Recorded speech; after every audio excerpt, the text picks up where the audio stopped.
الانزواء. فقدنا في الأخ خالد الحمري الرجل المساند وفي لكل القضايا الشرعية التعليمية والطبقة الشرعية المغربية. فقدنا فيه المثل الذي يقول العطاء بدون مقابل. فقدنا فيه الأخ والصديق الملامس والمتعاطف مع كل القضايا الاجتماعية سواء في السطات أو على المستوى الوطني.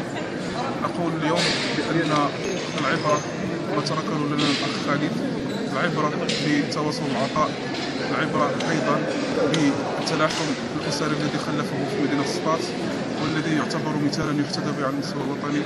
نقول اليوم أن فقدنا أخ عزيز، كما يقال أن الموت حزن.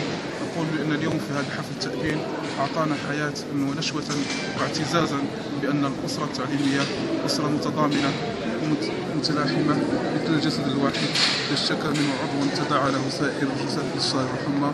رحم الله الفقير.